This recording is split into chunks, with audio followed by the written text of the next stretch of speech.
അവസാനം ട്രംപ് അടിയറവ് പറയുകയാണ്, യുദ്ധത്തിൽ നിന്ന് പിന്മാറുകയാണ്, തോൽവി സമ്മതിക്കുകയാണ്. അതാണ് ട്രംപിന്റെ ഭാഗത്തു നിന്നുണ്ടാകുന്നത്. അതായത് ഇറാൻ അമേരിക്ക യുദ്ധം ഒരു മാസം പിന്നിടുമ്പോൾ ആ ഒരു മാസത്തിൽ നിന്ന് ഉണ്ടായ വലിയ നഷ്ടമനുസരിച്ച് അല്ലെങ്കിൽ പ്രതിസന്ധി അനുസരിച്ച് ഇറാന്റെ മുന്നിൽ മുട്ടുമടക്കുകയാണ് അമേരിക്ക. 3 ആഴ്ചയ്ക്കുള്ളിൽ ട്രംപിന്റെ സൈന്യം ഇറാൻ വിടുമെന്നുള്ള വാർത്തയാണ് ഇപ്പോൾ വരുന്നത്. അതായത് യാതൊരു സ്വാഭാവിക ഡീൽ ഉണ്ടാക്കിയാലും ഇല്ലെങ്കിലും ഞങ്ങൾ പിന്മാറുന്നു എന്നുള്ള നിലപാട് ആക്കിയിരിക്കുകയാണ്. ആഗോള മേഖലയിൽ ഉണ്ടായ പ്രതിസന്ധികൾ അതിനൊരു കാരണമാണ്. രാജ്യത്തുണ്ടാകുന്ന പ്രതിഷേധങ്ങൾ, അവിടുത്തെ ജനങ്ങൾ ട്രംപിനെതിരെ തിരിയുന്നത് വലിയൊരു പ്രശ്നമായി മാറുന്നു. ഇനി സാമ്പത്തിക നഷ്ടം, അതിലേറെ കഷ്ടത്തിലേക്ക് പോകുന്നു. അങ്ങനെ ഈ ഒരു കാരണങ്ങൾ കൊണ്ട് തന്നെ വളരെയധികം പ്രതിസന്ധി നേരിടുന്ന ട്രംപ് ഈ യുദ്ധത്തിൽ നിന്ന് പിന്മാറുകയാണ്. ഇനി യാതൊരു തരത്തിലുള്ള ഉടമ്പടികളോ അല്ലെങ്കിൽ നടപടികളോ ഒന്നുമില്ല. ഇനി ആരെങ്കിലും എന്തെങ്കിലും പറഞ്ഞാലും ഞങ്ങൾക്ക് പ്രശ്നമില്ല, പക്ഷെ ഞങ്ങൾ ഈ യുദ്ധം നിർത്തുകയാണ്, ഇറാനിൽ നിന്ന് സൈന്യം പിന്മാറുകയാണ്, അവിടെ വിടുകയാണ് എന്നുള്ള വാർത്തയാണ് വരുന്നത്. ഏതായാലും യുദ്ധം നടത്താൻ സന്നദ്ധമാണെന്ന് ഇറാനും അറിയിച്ചിട്ടുണ്ട്. സുരക്ഷയിൽ ഉറപ്പ് ലഭിക്കണമെന്ന് ഇറാൻ പ്രസിഡന്റ് ആവശ്യപ്പെട്ടിട്ടുണ്ട്. അതായത് യുദ്ധം 3 ആഴ്ചയ്ക്കുള്ളിൽ അവസാനിക്കുമെന്നാണ് US പ്രസിഡന്റ് ഡൊണാൾഡ് ട്രംപിന്റെ പ്രതികരണം നടന്നത്. അത് മാധ്യമങ്ങളിലെങ്ങും നിറഞ്ഞു നിൽക്കുകയാണ്. കാരണം പെട്ടെന്നൊരു നിർത്തൽ എന്ന് പറയുന്നതാണ് ഏറ്റവും കൂടുതൽ എല്ലാവരും ഞെട്ടിച്ചിരിക്കുന്നത്. കാരണം യുദ്ധം അവസാനിപ്പിക്കണം എന്ന് പറഞ്ഞിട്ട് അതിന്റെ വഴി കൂടെ വേറെ രീതിയിലുള്ള ആക്രമണങ്ങൾ നടത്തുന്ന ട്രംപ് വളരെ ഗൗരവമായിട്ട് യാതൊരു ഉടമ്പടികളും വേണ്ട, പക്ഷെ ഞങ്ങൾ ഈ ഒരു യുദ്ധം നിർത്തുകയാണ് എന്ന് പരസ്യമായിട്ട് പറഞ്ഞിരിക്കുകയാണ്. എന്തായാലും അമേരിക്കൻ യുദ്ധവിമാനങ്ങൾക്ക് സിസിലിയിലെ സിഗോണല്ല വ്യോമതാവളത്തിൽ ഇറങ്ങാൻ അനുമതി നിഷേധിച്ച ഇറ്റലിയുടെ നടപടി അന്താരാഷ്ട്ര തലത്തിൽ വലിയ നയതന്ത്ര പ്രതിസന്ധിക്ക് കാരണമാകുന്നുണ്ട്. മുൻകൂർ അനുമതിയില്ലാതെ താവളത്തിൽ ഇറങ്ങാൻ ശ്രമിച്ച അമേരിക്കൻ ബോംബർ വിമാനങ്ങളെ ഇറ്റാലിയൻ പ്രതിരോധ മന്ത്രാലയം തടഞ്ഞതോടെ അമേരിക്കൻ പ്രസിഡന്റ് ഡൊണാൾഡ് ട്രംപിന്റെ കടുത്ത പ്രതിഷേധത്തിന് ഇറ്റലി ഇരയാക്കുമെന്നുള്ള റിപ്പോർട്ടുകളും ഇതിനിടയിൽ വരുന്നുണ്ട്. ഒരു ഭാഗത്ത് യുദ്ധം നടത്തുന്നു, മറുഭാഗത്ത് ഇറ്റലിയോടുള്ള പ്രതികാരവും ഈ ട്രംപിന് കൂടിയാണ്. ഒന്ന് ആലോചിച്ച് നോക്കിക്കേ, ഈ യുദ്ധം തുടങ്ങുമ്പോൾ എന്തായിരുന്നു പറഞ്ഞത്? ഞങ്ങൾ ജയിച്ചു, ഞങ്ങളാണ് എല്ലാം സാധിച്ചത്, അല്ലെങ്കിൽ ഇറാനെ ഞങ്ങൾ വകവരുത്തി എന്ന് പറഞ്ഞ അതേ അമേരിക്കൻ പ്രസിഡന്റിന്റെ വായിൽ നിന്ന് വീണിരിക്കുകയാണ്. ഞങ്ങൾക്ക് അവിടുത്തെ മണ്ണും എണ്ണയൊന്നും വേണ്ട എന്ന് പറഞ്ഞുകൊണ്ട് ട്രംപ് പിന്മാറുന്നൊരു സാഹചര്യമാണ് ഉണ്ടാകുന്നത്. ഇത് ആദ്യം മുതൽ തന്നെ ഇറാൻ പറഞ്ഞൊരു കാര്യമായിരുന്നു. പക്ഷെ ഇറാന്റെ മുന്നിൽ പിടിച്ചു നിൽക്കാൻ അമേരിക്കയ്ക്ക് ഒരിക്കലും സാധിച്ചിരുന്നില്ല. അതിന്റെ ഏറ്റവും വലിയ പരാജയമാണ് ഇപ്പോൾ കാണുന്നത്. യുദ്ധം തുടങ്ങിയിട്ട് ഒരു മാസം പിന്നിടുമ്പോൾ സൈനികർ ഇല്ലാതാകുന്നു, വലിയ നാശനഷ്ടം ഇറാന്റെ ഭാഗത്ത് നിന്ന് അമേരിക്കയ്ക്ക് ഉണ്ടാകുന്നു. അപ്പൊ ഈ ഒരു പ്രശ്നങ്ങൾ ഇനി കൊണ്ടുപോയി കഴിഞ്ഞാൽ രാജ്യം വളരെ നഷ്ടത്തിലേക്ക് പോകും. രാജ്യത്തെ ജനങ്ങൾ തങ്ങൾക്കെതിരെ തിരിഞ്ഞ് വലിയ പ്രശ്നത്തിലേക്ക് അത് നീങ്ങും. മാത്രമല്ല ഈ നവംബറിൽ ഒരു ഇലക്ഷൻ വരുന്നുണ്ട്. അപ്പം ഈ ഒരു ഇലക്ഷനെ സംബന്ധിച്ചിടത്തോളം ട്രംപ് ഇനി നടത്തുന്ന നീക്കങ്ങൾ എന്ന് പറയുന്നത് അതിനൊരു വെല്ലുവിളിയാകുമെന്നുള്ള പേടിയൊക്കെ ഉണ്ട്. അതുകൊണ്ട് ആ ഒരു കാര്യം മുൻകൂട്ടി കണ്ടുകൊണ്ടാണ് ട്രംപ് ഇപ്പോൾ ഈ ഒരു യുദ്ധം നടത്തിയിരിക്കുന്നത്. പക്ഷേ ട്രംപ് മറ്റ് രാജ്യങ്ങളെ ആശ്രയിക്കുന്നതിൽ ആ രാജ്യങ്ങൾ കൈയൊഴിയുന്ന ഒരു അവസ്ഥ ഉണ്ടാവുന്നുണ്ട്. അതാണ് ഇറ്റാലിയൻ പ്രതിരോധ മന്ത്രാലയം അമേരിക്കയുടെ ഈ ഒരു യുദ്ധ വിമാനം തടഞ്ഞത് വലിയൊരു പ്രതിഷേധത്തിന് ഇരയായിരിക്കുന്നത്. എന്തായാലും ഇറ്റാലിയൻ പ്രതിരോധ മന്ത്രി ഗ്രിഗഡോ ക്രോസ്റ്റോയാണ് വിമാനങ്ങൾക്ക് ലാൻഡിംഗ് അനുമതി നിഷേധിക്കാൻ ഉത്തരവിട്ടത്. അമേരിക്കയും ഇറ്റലിയും തമ്മിലുള്ള സൈനിക കരാറുകൾ പ്രകാരം ഇറ്റലിയിലെ US സൈനിക താവളങ്ങൾ ഉപയോഗിക്കുന്നതിന് മുമ്പായിട്ട് റോമിലെ സൈനിക നേതൃത്വത്തിന്റെ ഔദ്യോഗിക അനുമതി വാങ്ങേണ്ടതുണ്ട്. എന്നാൽ മിഡിൽ ഈസ്റ്റിലേക്ക് പോകുന്ന വിമാനങ്ങൾ സിസിലിയിൽ ഇറങ്ങാനുള്ള തീരുമാനം ഇറ്റലിയെ അറിയിച്ചത് വിമാനങ്ങൾ ആകാശത്തെത്തുമ്പോഴാണ്. ഇറാനുമായിട്ടുള്ള യുദ്ധത്തിൽ തങ്ങൾക്ക് പങ്കാളികളല്ല എന്നും ഇറ്റാലിയൻ സൈനികരോ അല്ലെങ്കിൽ വിമാനങ്ങളോ ഇറാനെ ബോംബ് ചെയ്യില്ല എന്നും ക്രിസ്റ്റോ നേരത്തെ തന്നെ വ്യക്തമാക്കിയിരുന്നു. ഇത് ലാൻഡിംഗ് നിഷേധിക്കാനുള്ള പ്രധാന കാരണമായി ചൂണ്ടിക്കാണിക്കപ്പെടുന്നുണ്ട്. എന്തായാലും അമേരിക്കൻ വിമാനങ്ങളുടെ വരവ് സാധാരണ ലോജിസ്റ്റിക് ആവശ്യങ്ങൾക്കല്ല എന്നും പരിശോധനയിൽ വ്യക്തമായതോടെയാണ് പ്രതിരോധ മന്ത്രാലയം കർശന നിലപാട് സ്വീകരിച്ചിട്ടുള്ളത്. അതുകൊണ്ട് എല്ലാ തരത്തിലും അടഞ്ഞൊരു വാതിലാണ് അമേരിക്കയ്ക്ക് കാണാൻ സാധിക്കുന്നത്. ട്രംപിന് ഇത് വലിയ തിരിച്ചടിയാണ്. ട്രംപ് ഉദ്ദേശിക്കുന്ന കാര്യങ്ങളിലോട്ടൊന്നും ഒരു കാര്യം പോലും പോയില്ല. അതാണ് മറ്റൊരു കാര്യം. എന്തായാലും ട്രംപ് ഈ യുദ്ധത്തിൽ നിന്ന് പിന്മാറുന്നതാണ് ചെയ്യുന്നതാണ് ഏറ്റവും നല്ലത്. കാരണം ഇല്ലെങ്കിൽ അവിടുത്തെ ജനങ്ങൾ അത്രത്തോളം കഷ്ടതയിലാകും, ജനങ്ങൾ ട്രംപിനെതിരെ തിരിയും. നിലവിൽ തിരിഞ്ഞ ഒരു അവസ്ഥ തന്നെയാണ്. എങ്കിലും ഇപ്പോൾ അവിടെ ഒരു വലിയ പ്രതിഷേധം ആളിക്കത്തുന്നുണ്ട്. അപ്പൊ ആ ഒരു പ്രതിഷേധം ഇനി നീണ്ടുപോയി കഴിഞ്ഞാൽ ട്രംപിന്റെ കസേര തെറിക്കാൻ വലിയ വ്യത്യാസമൊന്നും വേണ്ടി വരത്തില്ല. എന്തായാലും ഇറ്റാലിയൻ പ്രധാനമന്ത്രി ജോർജിയ മൊലാണി ഉൾപ്പെടെയുള്ള യൂറോപ്യൻ നേതാക്കൾ ഇറാനെതിരായിട്ടുള്ള US-ഇസ്രായേൽ യുദ്ധത്തെ അന്താരാഷ്ട്ര നിയമങ്ങളുടെ ലംഘനമായിട്ടാണ് കാണുന്നത്.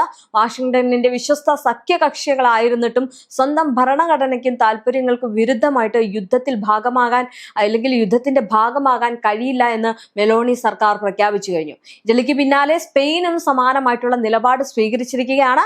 മാഡ്രിഡിലെ സൈനിക താവളങ്ങൾ അല്ലെങ്കിൽ ഇറാനെതിരായിട്ടുള്ള നീക്കങ്ങൾക്ക് ഉപയോഗിക്കാൻ അനുവദിക്കില്ല എന്ന് സ്പാനിഷ് പ്രധാനമന്ത്രി പെഡ്രോ സാഞ്ചസ് വ്യക്തമാക്കിയിരിക്കുകയാണ്. ഇനി ഇറാഖ് അധിനിവേശത്തെക്കാൾ ഭീകരമായിട്ടുള്ള സാഹചര്യമാണ് ഈ ഒരു യുദ്ധം സൃഷ്ടിക്കുന്നത് എന്നും അദ്ദേഹം മുന്നറിയിപ്പ് നൽകിയിട്ടുണ്ട്.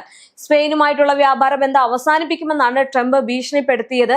പക്ഷേ സഞ്ചാസ് തന്റെ നിലപാടിൽ ഉറച്ചു നിൽക്കുന്ന കാഴ്ചയാണ് കാണാൻ കഴിയുന്നത്. അതായത് ആരെങ്കിലും ഒന്ന് സഹായിച്ചില്ലെങ്കിൽ അവരെ നേരെ തിരിഞ്ഞ് ഭീഷണിപ്പെടുത്തുന്ന നിലപാടാണ് ട്രംപിനുള്ളത്. ട്രംപാണ് ലോകശക്തി എന്ന് പറഞ്ഞിട്ട് ഈ ഒരു യുദ്ധം തുടങ്ങിയപ്പോൾ തൊട്ട് ട്രംപാണ് മറ്റു രാജ്യങ്ങളുടെ കാല് പിടിക്കുന്നത്. ഞങ്ങൾ അവിടെ നിന്ന് ആക്രമിച്ചോട്ടെ, ഞങ്ങൾ ഇത് ചെയ്തോട്ടെ, ഞങ്ങൾ അത് ചെയ്തോട്ടെ, ഞങ്ങൾക്ക് കുറച്ച് പണം തരൂ, യുദ്ധം നടക്കട്ടെ എന്നൊക്കെ. പക്ഷെ ഇതുവരെ ഇറാൻ അങ്ങനെ ഒരു നീക്കങ്ങളിലേക്കോ ഒരു സഹായങ്ങളിലേക്കോ പോയിട്ടില്ല എന്നതാണ് വാസ്തവം. അവർക്ക് ഇനിയും 10 വർഷത്തേക്ക് യുദ്ധം ചെയ്യാനുള്ള തരത്തിലുള്ള എല്ലാ കാരണങ്ങളും അല്ലെങ്കിൽ എല്ലാ കാര്യങ്ങളും സജ്ജമാണെന്ന് ഇറാൻ വ്യക്തമാക്കുന്നുണ്ട്. എന്തായാലും ഈ ഒരു യുദ്ധം അനാവശ്യമായിട്ട് അമേരിക്കയുടെ അനുമതിയോടെ ഇസ്രായേൽ നടത്തിയ ഒരു അനാവശ്യ യുദ്ധം ഇന്ന് ഏറ്റവും കൂടുതൽ പ്രഹരമേൽപ്പിച്ചിരിക്കുന്നത് അമേരിക്കയാണ്. ഈ യുദ്ധത്തിൽ നിന്ന് എന്തുകൊണ്ടും നല്ലത് അമേരിക്കയ്ക്ക് പിന്മാറുന്നതാണ്. ഇല്ലെങ്കിൽ അമേരിക്കയുടെ പൊടി പോലും കാണില്ല.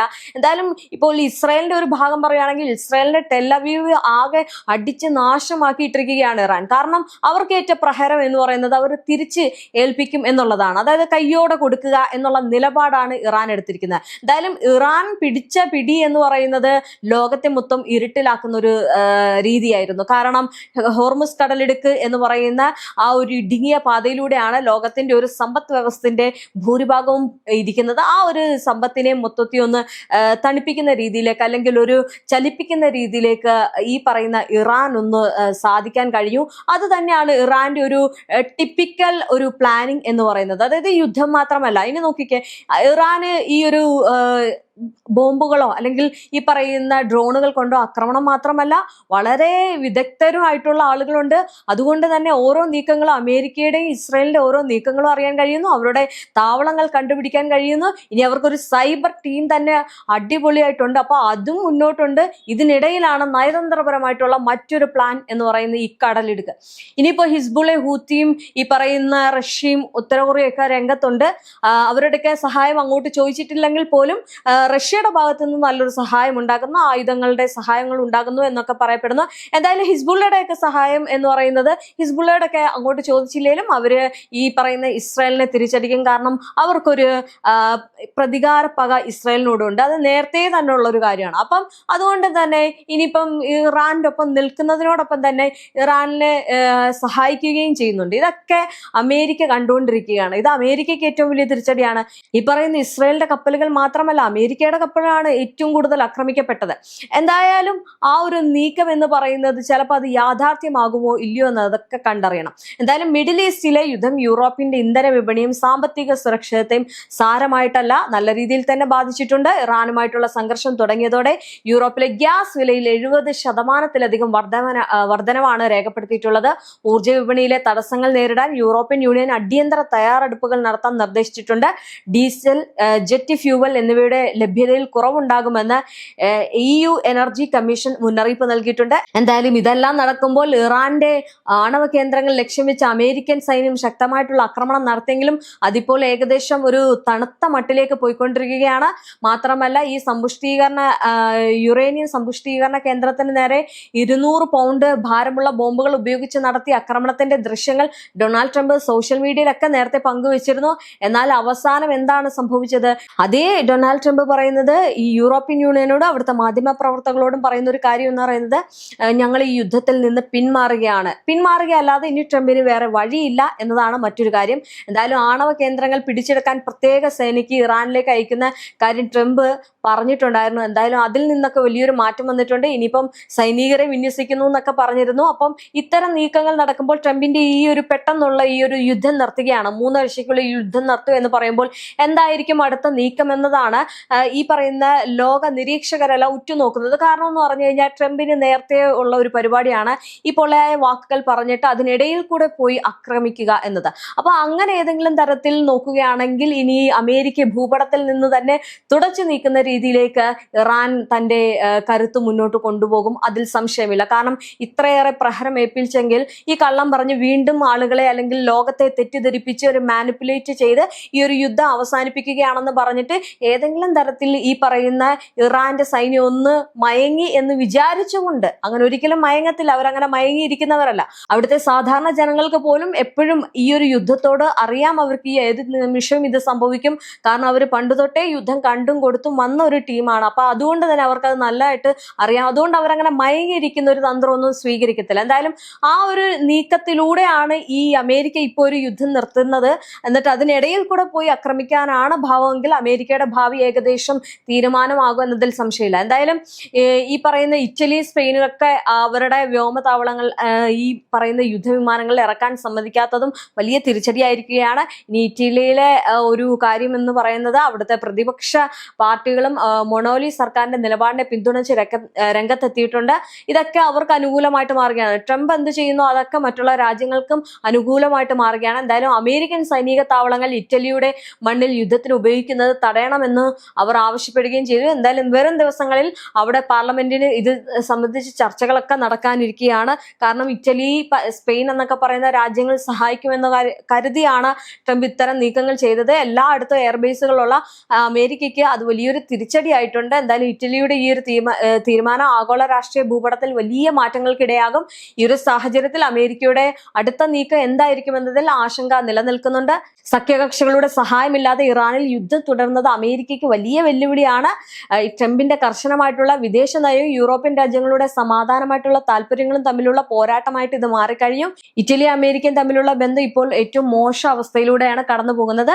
എന്തായാലും ഈ ഒരു അവസ്ഥയൊക്കെ കടന്നു പോകുമ്പോൾ എന്തായാലും ട്രംപിന് ഒരു കാര്യം മനസ്സിലായി, തങ്ങൾ ഒറ്റയ്ക്കാണ്, ഇനി ഇതിൽ നിന്ന് പിടിച്ചു നിൽക്കാൻ പറ്റില്ല. അതുകൊണ്ടാണ് യുദ്ധം അവസാനിപ്പിക്കുകയാണ്. 3 ആഴ്ചയ്ക്കുള്ളിൽ യുദ്ധം എല്ലാ തരത്തിലും അവസാനിപ്പിക്കും. ഇനി അവരെന്തുടമ്പടി വെച്ചാലും വെച്ചില്ലെങ്കിൽ ഞങ്ങൾക്ക് പ്രശ്നമില്ല, പക്ഷെ ഞങ്ങളായിട്ട് ഇനി യുദ്ധം ചെയ്യത്തില്ല, ഇറാനിൽ നിന്ന് ഞങ്ങളുടെ സൈന്യം വിട്ടുപോവുകയാണ് എന്നാണ് ട്രംപ് പറയുന്നത്. ഇതിൽ നിന്ന് മനസ്സിലാക്കാവുന്നത് ഈ യുദ്ധത്തിൽ അല്ലെങ്കിൽ യുദ്ധത്തിലല്ല, ഇറാന്റെ മുന്നിൽ പരാജയപ്പെടുന്ന അമേരിക്കയാണ്.